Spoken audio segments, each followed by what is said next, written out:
Hey, tu as vu nos deux oiseaux comme ils volent bien? Oui, ça nous fait 2 oiseaux rares de plus dans le ciel de Panama. T'approches pas trop, T-Bob. On a tout le ciel pour faire de la voltige. Je sais, je suis T-Bob, le roi du deltaplane. Franchement, Gloria ne sait pas ce qu'elle rate, c'est trop bête. Tu connais les filles, elles préfèrent bronzer allongées sur un transat. Regarde, Dusty. Au secours, allez! Viens vite, Dusty. Ces gens ont besoin de nous. Scott, T-Bob, revenez sur la plage. Un sous-marin? Il a probablement heurté ce yacht. Oh! Regarde-le. Dis-moi, Matt, je rêve ou ce sous-marin date d'avant la guerre? Attends une seconde. Mais il m'appartient. Du moins, en partie. Tu pourrais t'expliquer un peu plus clairement? C'est un sous-marin à propulsion nucléaire, construit et maquillé par le centre de recherche. Et j'ai subventionné toute l'informatisation. Oui, d'accord, mais pourquoi tente-t-il de nous échapper alors que tu as participé à sa construction? Allons aider ces naufragés, avant qu'il ne soit trop tard.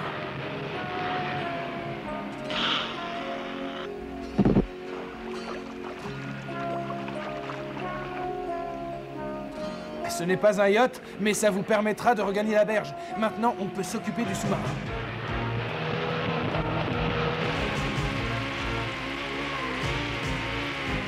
Ici véhicule amphibie 009. Appel au sous-marin, m'entendez-vous? Eh bien, puisqu'ils n'ont pas l'air d'être très bavards, voyons s'ils sont photogéniques.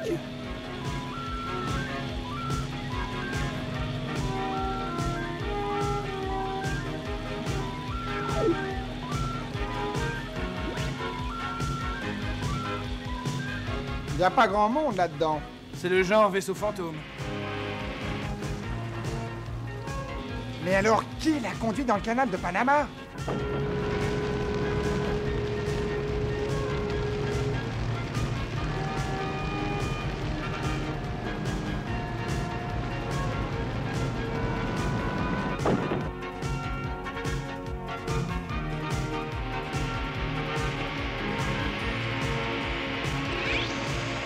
Je crois qu'il est temps d'appeler le centre de recherche Bolt.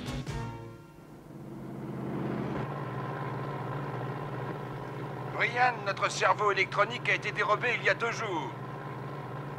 C'est un ordinateur top secret qui possède des capacités de raisonnement limitées.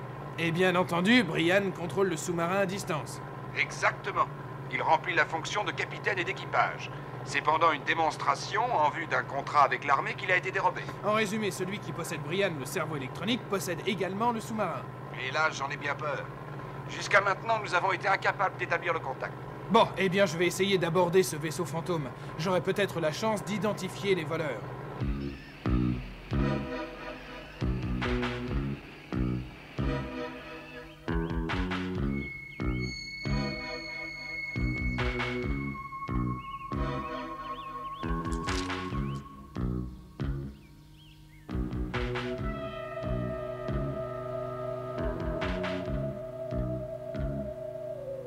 La première phase de notre plan est une réussite totale.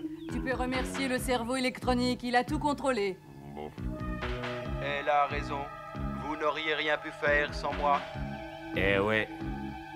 Sûr que c'est un vrai petit génie. Dommage que je ne puisse pas te renvoyer le compliment. Rax prépare le Switchblade. Il est temps de passer à la phase 2. D'accord.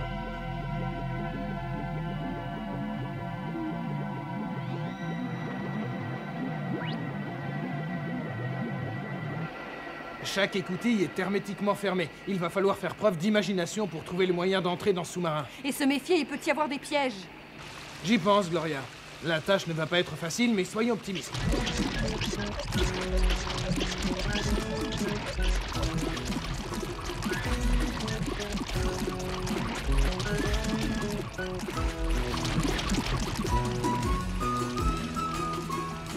Hé, papa, regarde! J'ai trouvé un moyen génial pour faire de la plongée.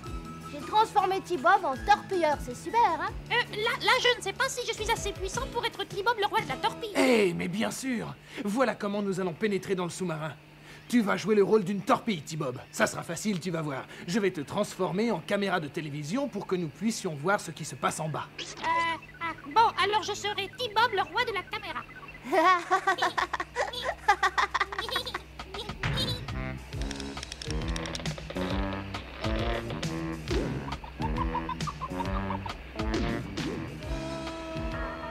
Et voilà T-Bob, le torpilleur prêt à affronter le fond des mers. N'oublie pas, tu as un micro-émetteur dans ton masque. Je ne suis pas vraiment rassurée. Tu n'as pas dit que c'est un vaisseau fantôme? Ne t'inquiète pas, T-Bob. Avec un look pareil, t'as aucun souci à te faire. Au travail, mon petit bonhomme. Et de quoi j'ai l'air, je te le demande? Tu as l'air d'un super T-Bob torpilleur.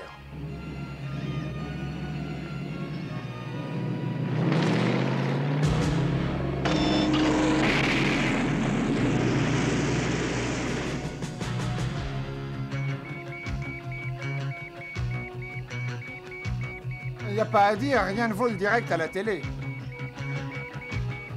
Surtout quand c'est un reportage de notre T-Bob national. T-Bob, fais attention, tu es un petit peu hors du champ. Et dis donc, mon pote, c'est pas le journal de 20h? Non, mais pour l'instant, tu es la star du petit écran. Oh! Eh! Oh! Cramponne-toi, T-Bob. C'est le moment de faire le reportage du siècle. Appelle-moi T-Bob, le grand reporter, veux-tu?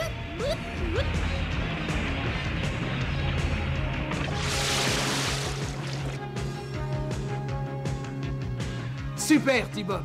Maintenant, appuie sur les soupapes de sûreté et entre vite. Oui, je fais ce que je peux. Avance encore, T-Bob, tu y es presque.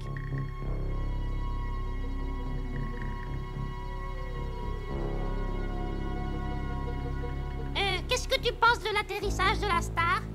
Pas mal, hein? Oui, d'accord, continue d'avancer. Fais-moi un gros plan. Bouge pas, je te fais ça tout de suite. On dirait du chewing-gum géant. C'est beaucoup plus dangereux. Ça peut exploser, c'est du plastique. Sors vite de là, T-Bob. Je pense qu'il y en a assez pour envoyer T-Bob sur orbite.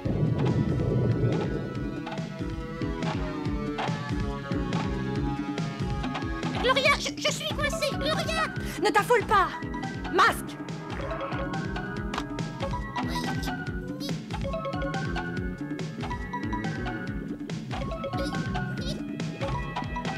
Oh, je t'en prie, Gloria, dégage mes arrières!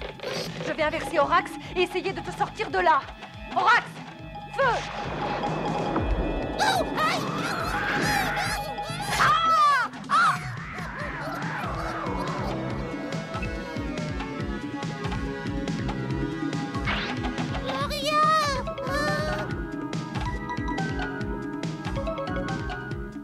Gloria!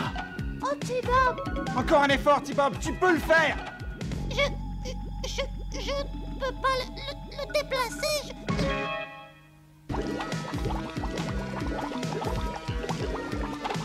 Qu'est-ce que vous allez faire? On plonge, fiston, on n'a pas le choix. Près de Steve.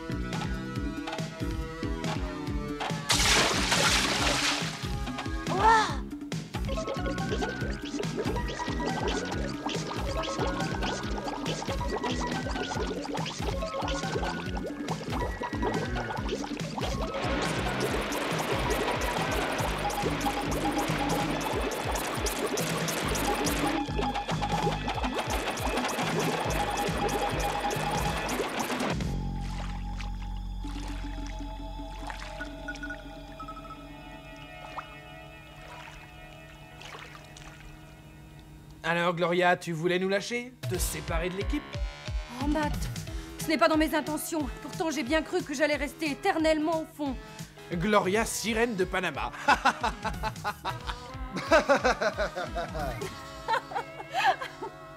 Tu devrais sortir de l'eau et t'installer à l'arrière de la Falcon. Après tous ces efforts, tu mérites bien un petit peu de repos. Oh, j'ai l'impression que quelque chose me frôle.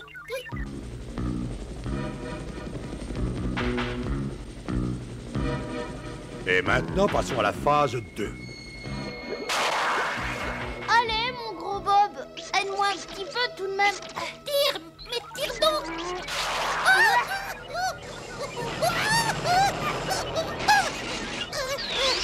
C'était une baleine. Calme-toi, mon vieux. Ce n'est qu'une bouée en caoutchouc, ça ne peut pas te faire de mal. Tiens, il y a un message de Mayhem dessus. Qu'est-ce qu'il dit, papa? Venom exige de contrôler le canal de Panama. S'ils n'ont pas satisfaction, ils menacent de faire exploser le sous-marin avec le missile de Switchblade, ce qui provoquerait une contamination radioactive. C'est donc bien Venom qui tient les commandes du sous-marin? Ils précisent que si on leur tend une embuscade, le missile est programmé pour atteindre automatiquement le réacteur. Mais laisser le contrôle du canal à Venom serait exactement comme laisser Dracula régner sur la banque du sang. Scott, sois gentil, rentre à l'hôtel avec T-Bob. Ce n'est plus un endroit pour vous. Oh, papa! Il a raison, tu sais, c'est plus prudent. On s'en va. Oh, tu veux toujours partir quand ça devient intéressant, hein? Tu veux que je te dise, toi, le roi de la torpille de la caméra, t'es un peureux! Venom veut que les responsables du canal donnent une réponse avant le coucher du soleil. Eh bien, Mask va se charger de leur donner une réponse. Ordinateur, sélectionne les agents de Mask les plus aptes à remplir cette mission. Dusty Hayes, spécialiste des opérations de pilotage, nom de code Gator. Gloria Baker, championne de course automobile, ceinture noire de Kung Fu, nom de code Shark. Hondo McLean, spécialiste en stratégie de combat, nom de code Firecracker. Dusty et Gloria sont déjà sur place. Envoie-moi Hondo. Le sous-marin est une véritable bombe flottante. J'ai absolument besoin du mot de passe pour contacter Brian. C'est Capitaine Crochet. Et ce drôle de capitaine détient une sacrée responsabilité. Ah oui, mais il faut réussir à le déconnecter. Ne perdez pas de vue que notre vieux Brian peut être têtu. Il a aussi la particularité d'être autonome. D'ailleurs, il a déjà changé son code d'accès. Nous le feinterons. Merci du conseil. Je dois essayer tous les nombres jusqu'à ce que je trouve son accès informatique. Tu as intérêt à faire vite, Matt. Sinon, ça sera notre dernier coucher de soleil.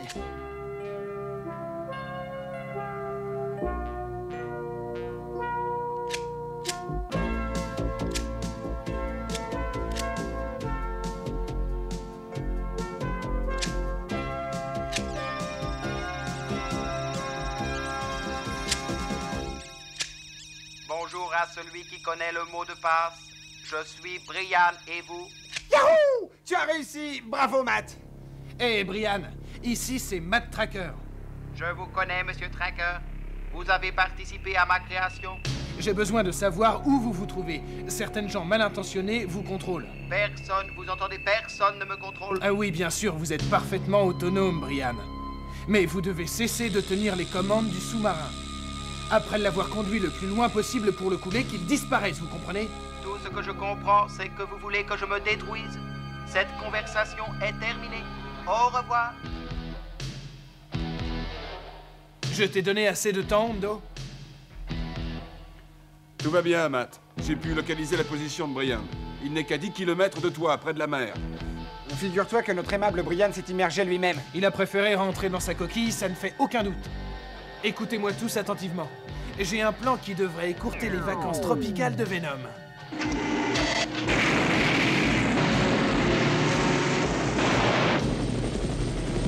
Mask!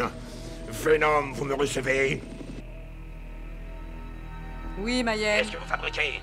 Rax fait un petit somme histoire de garder la forme et Daguerre essaie péniblement de devenir intelligent. Pourquoi? Pour pas grand-chose. Mask va venir vous rendre une petite visite.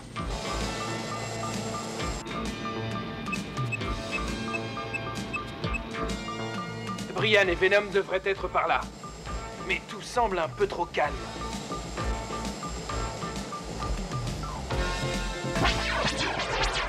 Waouh!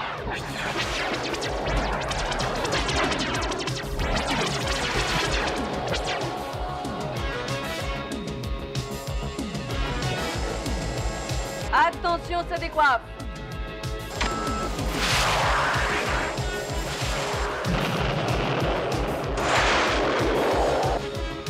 Fais-leur prendre un bain, Dusty. Ça leur fera du bien.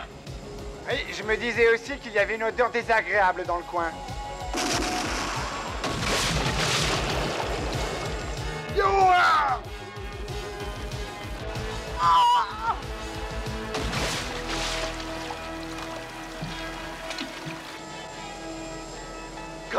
Daguerre n'est pas encore à l'eau?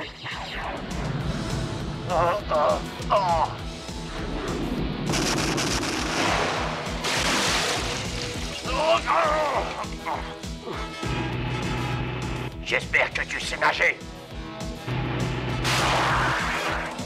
Oh! Il en faut plus que ça pour m'arrêter. Je regrette de vous fausser compagnie, mais...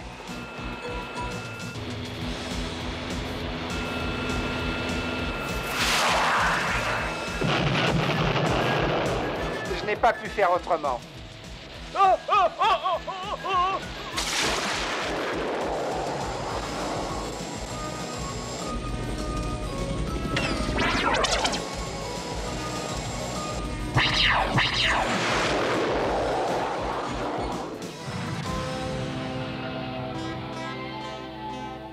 Ainsi, c'est dans ce charmant endroit que Venom se cache.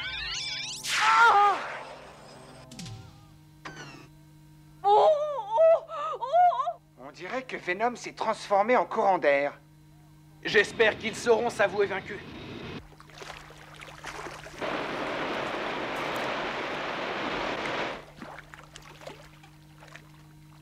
J'ai l'impression que Brian reste de glace face aux événements. Eh bien, mes enfants, Dusty a donné une sacrée douche froide à Venom. Toujours est-il que ces vauriens ne contrôlent plus le sous-marin. Enfin, tant que Brian est gelé. Mais ne perdons pas de temps. Venom s'est échappé. Ils vont sûrement entrer en contact avec Mayhem. Allons-y. Quoi? Vous vous êtes laissé avoir par Masque? Ils ont congelé Brian. Vous n'êtes que des pingouins. Oh, ils m'ont pris pour un imbécile, eh bien ils vont en subir les conséquences.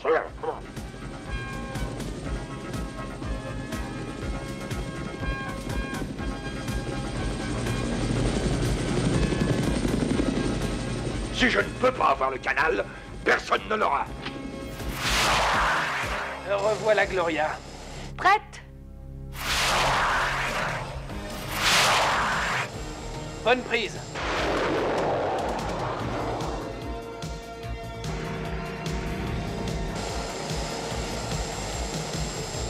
Aujourd'hui, tu as gagné, Masque. Mais demain, ce sera mon tour. Tu verras.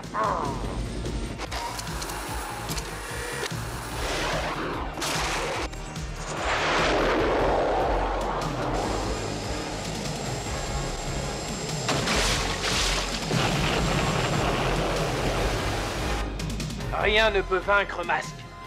Et surtout pas un missile de Venom.